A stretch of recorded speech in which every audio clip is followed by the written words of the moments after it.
Muy buenas tardes, sexto básico. Espero se encuentren muy bien en sus casas. Vamos a comenzar con la clase número 18, que lleva por nombre El Sol, una fuente esencial de energía.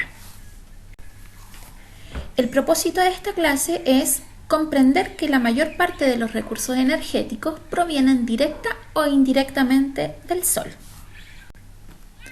Durante millones de años nuestro planeta ha recibido de forma permanente energía solar, ya desde el comienzo, ya desde que se formó, ¿cierto?, nuestro sistema solar. El Sol se ha encargado entonces de emitir su energía a los diferentes planetas que lo componen, ya. Por lo tanto, con la ayuda del Sol, más toda la evolución de las moléculas y por ende de todas las partículas que habían desde los comienzos en la Tierra, se formó la vida ya en nuestro planeta. Esta energía ha modificado nuestro entorno, ¿ya? Y además ha permitido entonces el desarrollo de la vida, ¿ya? Hoy en día la mayor parte de la energía que utilizamos proviene directa o indirectamente entonces del Sol, ¿ya? Vamos a empezar. Ya, acá tenemos algunas influencias que tiene el Sol en los diferentes procesos globales que nosotros incluso observamos habitualmente. ¿Ya? Como ustedes saben, el Sol es la fuente principal de energía que provee de luz y además también de calor a nuestro planeta de una forma constante o de una manera constante. De hecho, muchos de los procesos globales ya que ocurren en el planeta se debe exclusivamente o específicamente a la energía solar que él nos provee. Como por ejemplo, cuando el Sol calienta el agua de los océanos, ya posibilita que ésta se evapore. ¿Ya? Luego se condensa en las nubes y de esta manera el agua se traslada desde el mar hasta el interior de los continentes y viceversa. ¿Ya? Estamos hablando entonces del ciclo del agua. ¿Ya? Tenemos entonces la evaporación o vaporización del agua. Ya nosotros vimos los cambios de estado. Entonces tenemos vaporización del agua de los océanos, ya. Obviamente al evaporarse el agua del océano, esa agua evaporada o esa agua en estado gaseoso no lleva las sales que tiene el océano, ya esas se van quedando. Es por eso que el Sol es que el agua es muy salada, porque esas sales van quedando ahí. Lo que se evapora es el agua, ya. Entonces se evapora, luego ocurre la condensación, ¿cierto? Que es cuando las moléculas en estado gaseoso del agua se unen, ¿cierto? Se empiezan, como dice ahí su nombre, se empiezan a condensar, ya. Se unen un poco más y eso permite que haya precipitación, ya. Y la precipitación es cuando pasa de un estado gaseoso, ¿cierto?, a estado líquido.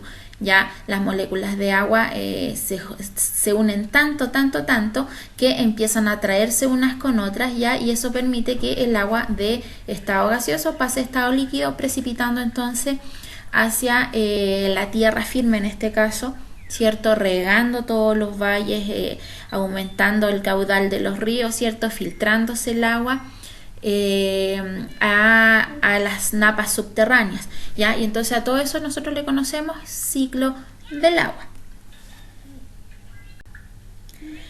En la parte superior tenemos otra influencia entonces del Sol, ¿ya? Cómo el Sol va a influir en que los molinos eólicos se muevan, ¿ya?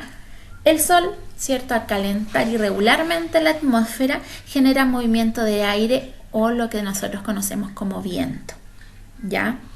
Este, a su vez, ya va a ser aprovechado por estos molinos eólicos entonces, ¿ya?, que va a generar energía cinética, ¿ya?, porque se va a mover el molino y esa energía cinética, ¿cierto?, va a ser transformada en energía eléctrica, la que puede ser repartida a diferentes lugares. Como nosotros ahora vemos el boom que hay en todas de los diferentes tipos de energía, no solamente la combustión de diferentes sustancias para generar energía eléctrica, ¿ya? A lo largo de todo Chile tenemos muchos parques eólicos, tenemos muchos parques fotovoltaicos también, ya, que ayudan, ¿cierto?, a generar energía verde o energía limpia y no haber tanta contaminación además. Ya, entonces todo eso producto o ayudados por la energía solar. Otro ejemplo es el que tenemos en la parte inferior, en donde tenemos un bosque, ¿cierto?, donde tenemos madera. Los árboles entonces incorporan energía lumínica que proviene del sol, ¿ya?, y la van a transformar en energía química, ¿ya?, para su desarrollo, ¿cierto?, para el desarrollo del mismo árbol y también para la sobrevivencia o supervivencia, ¿cierto?, de los demás seres vivos. Esta puede ser utilizada por el ser humano a partir, por ejemplo, de la combustión de la materia vegetal, como por ejemplo la leña, la cual nos sirve para abrigarnos, por ejemplo, ahora en las casas, o nos sirve para alimentarnos. Antiguamente se cocinaba solamente con leña porque el gas licuado apareció mucho después y no era tan accesible tampoco, ¿ya? Por lo tanto, también ayuda al ser humano y al resto de los animales igual. Tenemos la energía fósil, ya, o el combustible fósil. ¿Qué pasa con esto? Dice, hace millones de años la energía proveniente del sol permitió que las plantas y los animales se desarrollaran, ya cuando se creó la vida.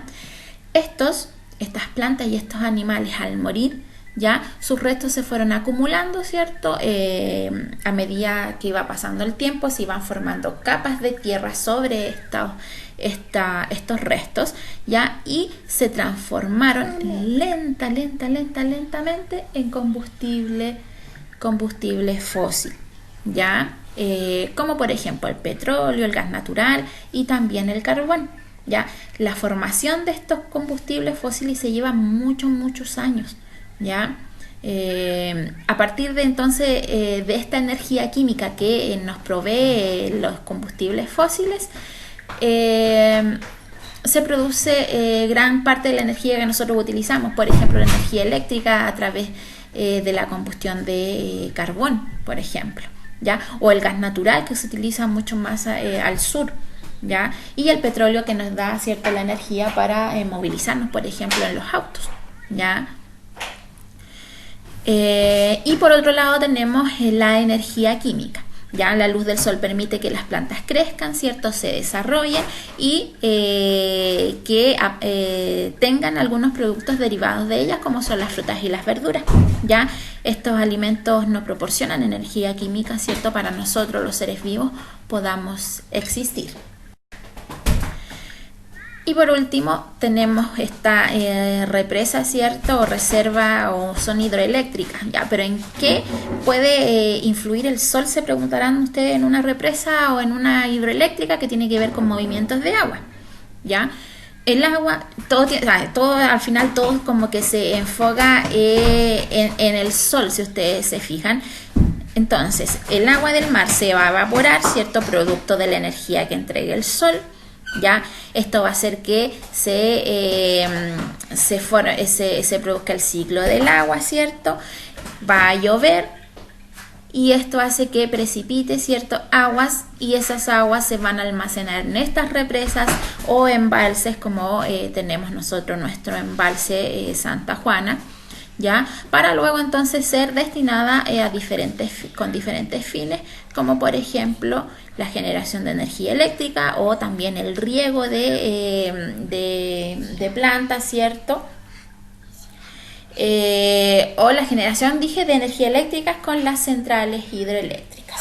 Generalmente las centrales hidroeléctricas están ubicadas en lugares donde el agua es mucho más accesible, no como acá para el norte. Ya en el norte no hay hidroeléctricas porque aquí escasea el agua, ya. No así para el sur, que hay más represas, ¿cierto? No está tan intervenido, el clima tiene mucho que ver también, ¿ya? Acá ustedes saben que acá en la tercera región, o al menos acá nosotros, Vallenar, la energía está proveniente de energía de combustión, de la combustión de, valga la redundancia, combustibles fósiles, ¿ya? Por lo tanto, la actividad de la clase 19 es contestar estas 3 preguntas en su cuaderno. Ya recuerden que antes de empezar a escribir las preguntas, porque tienen que escribirla en el cuaderno, ya tienen que poner el número de la clase para cuando envíen sus imágenes yo pueda revisarlas, ¿cierto? Y poner la nota correspondiente.